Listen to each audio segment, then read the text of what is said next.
Hi everyone and welcome to Theme Park Worldwide. Hyperia opened at Thorpe Park as the UK's tallest and fastest roller coaster on the 24th of May 2024, and it really was an incredible day, one of my favourite ever opening days for a roller coaster. The atmosphere was just brilliant. Along with that, there'd been so much hype and excitement for Hyperia prior to this, ever since it was first announced, covering all that on the channel, following the construction, all the way from the foundations through to the first track sections, and then my personal favourite moment during the construction was actually being there for the day when they topped off Hyperia and seeing that top section getting lifted into place with all the flags on. It really was an amazing day and one of my favourite days as a theme park enthusiast. Along with that, we were there to capture the first ever test. I did a live stream here on the channel, the first ever train that went round the track, and again there was hundreds of enthusiasts that had gathered at Thorpe Park, and it really was an incredible atmosphere. Hyperia then opened on the 24th of May last year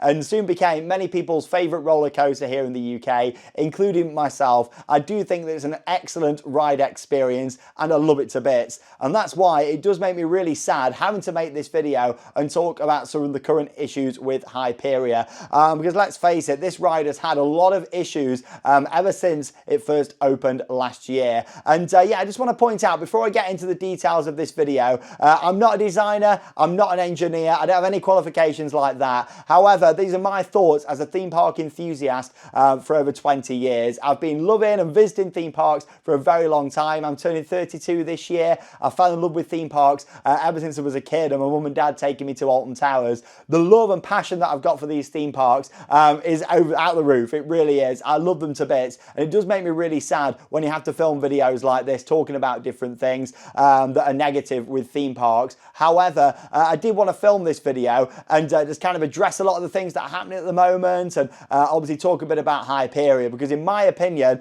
and again this is just you know, my thoughts as a theme park enthusiast, it's not normal to see a ride of this nature having the issues and problems that it has done. And also ultimately I do really feel for Thorpe Park at the moment with this, and I'll kind of come on to that at the end and in the kind of summary for this, but I do really feel for Thorpe Park. They obviously went with Mack Rides, a German manufacturer, to build this incredible ride in the UK, and there's not really many manufacturers out there that would have created a ride like Hyperia. The elements on here are insane, and we've really seen Mack Rides push the boundary of rides and roller coasters over the past kind of 10-15 years.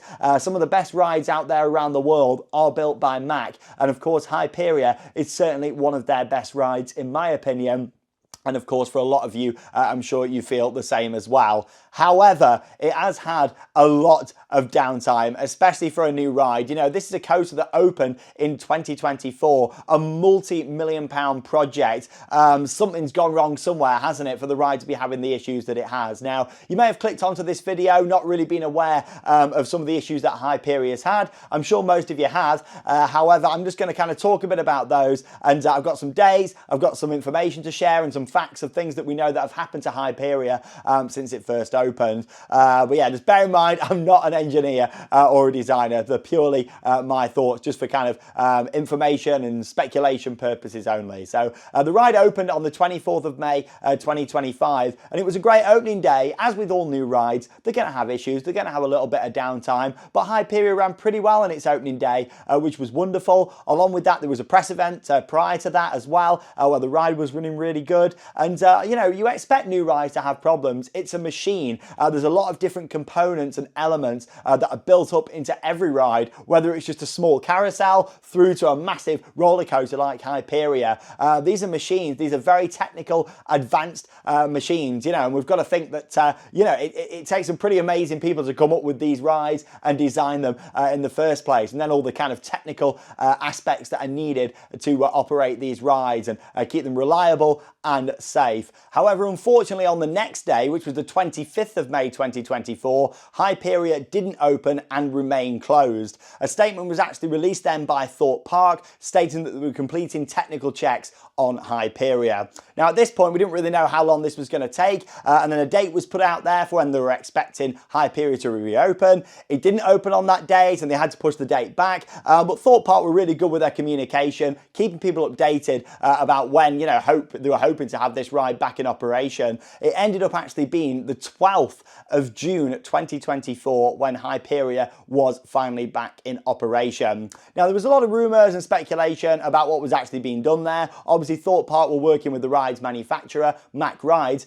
Bear in mind, this is actually their tallest ride that they've built, their tallest roller coaster from Mack. It's 236 foot tall, but it does still just have a conventional lift hill. However, it did seem like there was some issues with the lift hill, the lift chain, the kind of return, and also as well the drive tyres on there too. So obviously Mack Rides were over and working on them issues. Now, in terms of the drive tyres, they're basically required on other parts of the ride before it gets to the lift hill. So as soon as the train dispatches from the station, obviously it's not really got the power to get round to the lift hill without something to get it there. Around the rest of the ride, obviously it's got the gravity of the train itself that's obviously going round the layouts, whereas to get to the lift hill from the station, you've got that nice little outward bank, but you've also got drive tyres that bring it round at the right speed to engage it then onto the lift hill. And that's what it seemed like there was issues with Hyperia, and it does seem like that's happened again, as I'll come on to later on in this. But I'll stick with the timeline of events here for this one just to keep it easier.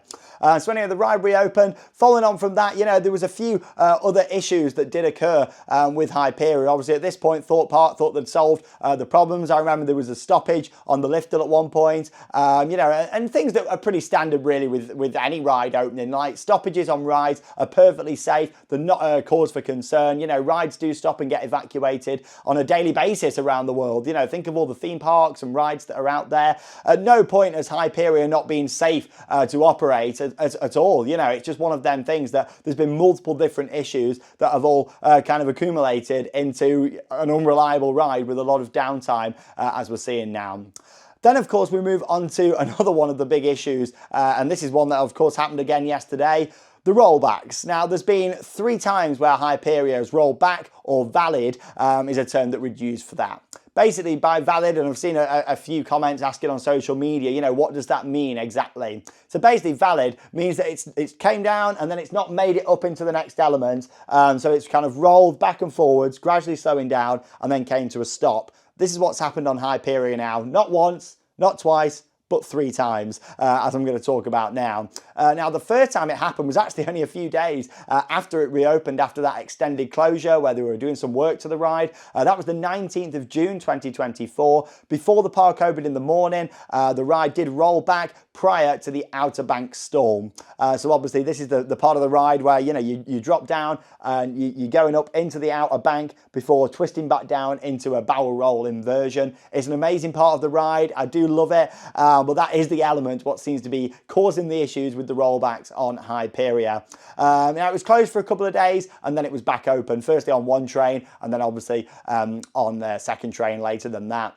That's the thing, when a ride valleys, you've got a few different options and it all depends on the ride, the manufacturer, the location. But basically with Hyperia, with it being a huge ride, this isn't really a feasible option. But what some parks can do is bring in a crane and then actually pull the train so it clears that element and then obviously carries on round. That wouldn't work on Hyperia because of the size of the elements with that one. Another option obviously that you've got here is taking the train off, completely disabling it and then rebuilding it up, and that's the option that Thorpe Park went with. Obviously there is another option, and that would be installing something there such as an LSM booster maybe to obviously accelerate the train if it does valley in that location. That's another thing that could be considered, but I'll come on to that later on. Obviously we've got to be realistic about this, and that would be a very, very expensive option. You could have to redesign all sorts, part of the layout, the trains, the lot, to do something like that. It's not quite as easy as just putting LSMs on something, but yeah, I'll come more onto that later on.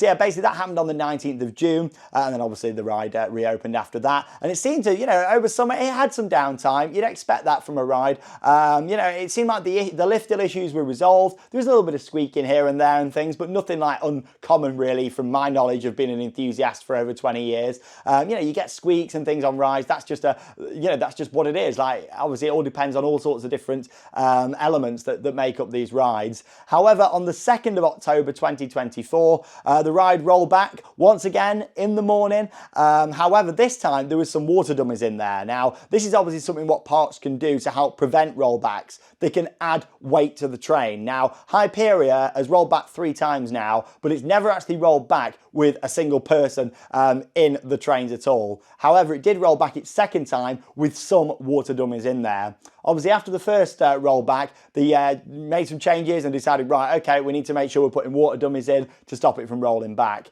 They had some in, but it wasn't full of water dummies on the second time. It rolled back in exactly the same place, valid in the same place down at the bottom, just before the Outer Bank stall. However, this time they managed to get the ride back open the next day, and then again, it took a few more days to get the second train back assembled and put back on. Obviously, this is very time-consuming. It's costly. They've got to bring a crane in to do this. You know, they don't just have that sat there on site. They've got to hire that in and do that, you know, which is quite a big thing, isn't it? Obviously, it got to the end of Hyperia's kind of rocky first season. I think we all thought that over winter we'd be seeing a lot of work done outside of the routine maintenance, just from Mack Rides coming over, double checking things and lots of testing. There was certainly a lot of testing happening, and of course the routine maintenance that you'd expect happening on Hyperia. But I'd be interested to know, you know, Mack Rides being over, have they been looking more at the long term for this ride after the issues last year? Well, I guess we'll see in the future, you know, what happens with this one, because it can't carry on like this, can it?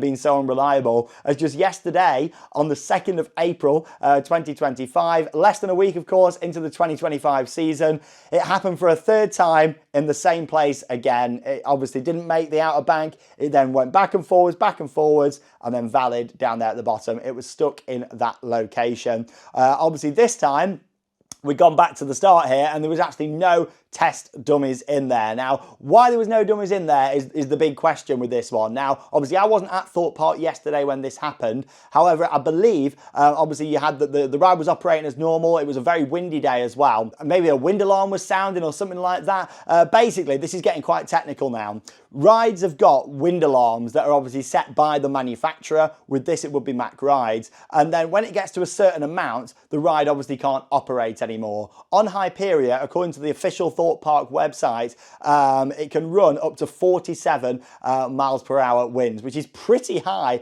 Obviously, that was set by the manufacturer, not really the park, by the manufacturer for the layout, for the trains, taking into account everything about Hyperia. Obviously, was the wind alarm sounding? That's you know, I don't know. I wasn't operating the ride at the time. Was it or not? Who knows? But obviously, for some reason, the ride closed. It could have been another issue what caused it to close, and then obviously you then ended up with having to evacuate the train on the brake run or bring it into the station and then just download the guests as normal. A decision was made to send the train that's in the station out. So obviously everybody had got off that train. They then dispatched that. And then I believe from chatting to people today, that then stopped for a little bit at the bottom of the lift hill. But then obviously they brought that train in from the brake run into the station, let those guests off. But then obviously the train that had already been sent out had no dummies in it, had no weight in it. So then it went up the lift hill, and then obviously that's when it valid and got into this issue. Like I say, that's just from chatting to people who were there yesterday and a few fans of the channel and that sort of thing. I wasn't there myself to witness this, so I'm not too sure if that was the exact thing that happened,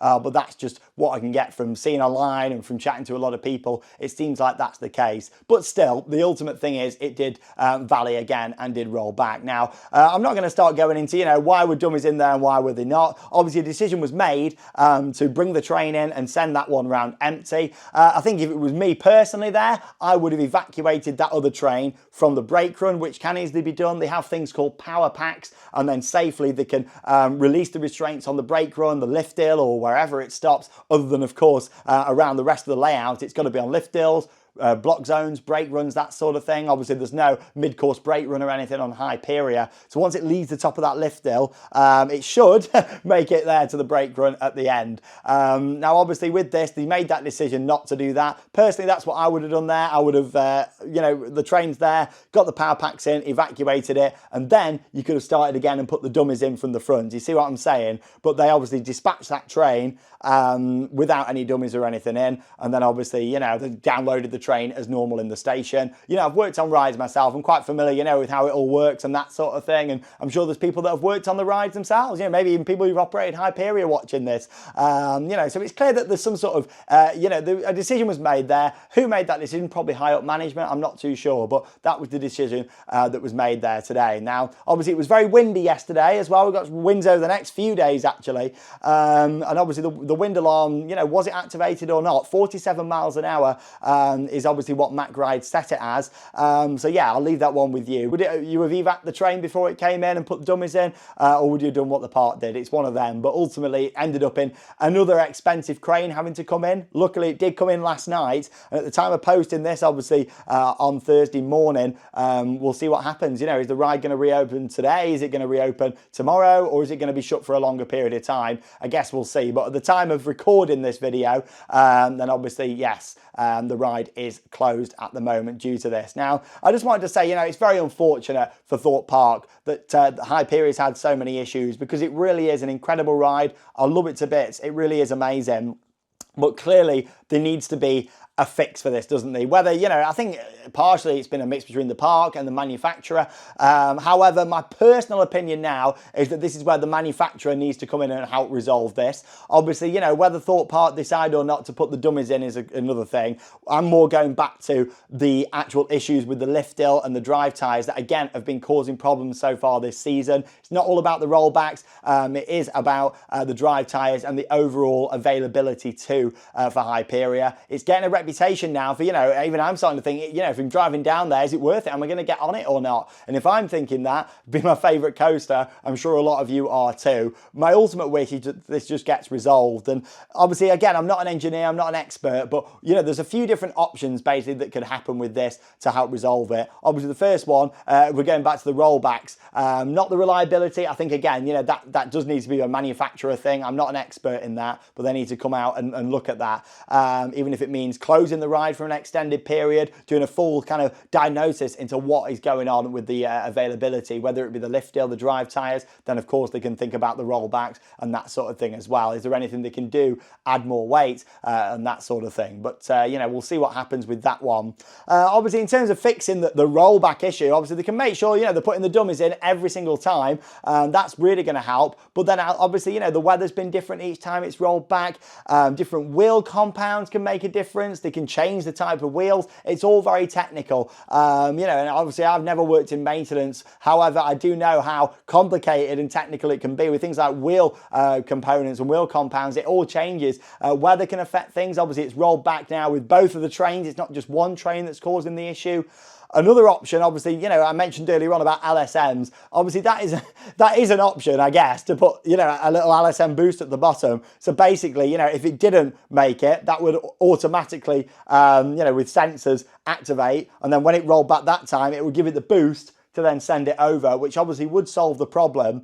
But that could cause, you know, it could be impossible. I don't know. I'm not a designer. But for me, you've got to think, firstly, you've got to get power to that section, which means putting in a lot more electrics to that area. You've then may possibly got to redesign that whole track section. You might have to adjust the trains because obviously it's not a launch coaster. There's no LSMs, you know, on there for a launch. Obviously, it's got magnetic braking, all that kind of thing. But, you know, there's all sorts to consider with this one. But, yeah, is that an option? I guess it is. But it's a very expensive and a very time-consuming one, when really they could just make sure they're getting the dummies in there. But that, again, isn't always a guarantee that it's going to fix the issue. There is one thing what they could do, and this is from MacRides, what could be done if they needed to. Again, it would be quite expensive. Maybe not as expensive as installing LSMs and doing all that stuff. And this is actually a very feasible option that has happened to another UK coaster in the past. I've been doing this for a long time. I've been riding these coasters for years. And I remember Fantasy Island when it opened, of course, Jubilee Odyssey as it was known, but now just Odyssey in 2002. That was having a lot of issues with it. It wasn't clearing the elements. It was exactly the same as Hyperia now.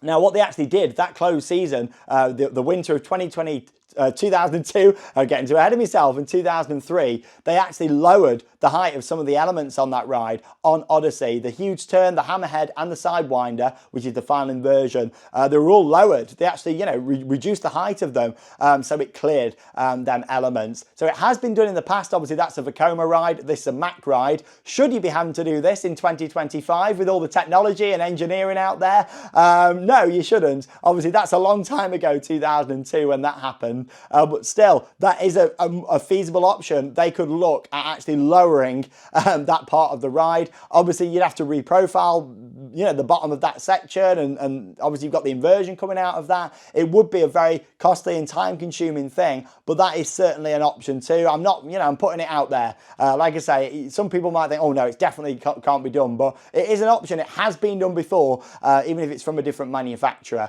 But yeah, that is another option to literally try and lower the outer bank stall. Just think, if that had been designed about, maybe even 10, 15 feet lower than it is now, they might not have had all of these issues. Saying that, it's an amazing element. You go up into that, you get that kind of thrown out, you get the hang time coming down the barrel roll, and it really is fantastic. But there we go. I'm going to leave this one there.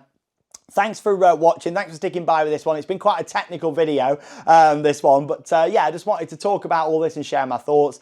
Ultimately, though, I'm hoping that Thorpe Park and Mack Rides can work together to fix this issue, because clearly, in my opinion, and in a lot of people's opinion, I'm sure Thorpe Park feel the same about this, it can't carry on like this. I think it's on the manufacturer, Mack Rides, to come down and resolve this with Thorpe Park, working together to make this a much more reliable ride in the future. There we go. Oh, that was a big one. Thanks so much for joining me though here on the channel. I really do appreciate it. Let me know your thoughts down below in the video comments. Obviously, keep it respectful as well. There's a lot of people that are involved in this project, from the start. It's one of them. Be realistic with this as well. Obviously, it's disappointing that it's had so much downtime, but I think, it's partially the part, partially the manufacturer. But if they can both come together and get this reliable, that I think that really needs to happen ultimately. But so there we go. That leaves me with one final thing to say. Get out there and keep on riding. See you all in the next video.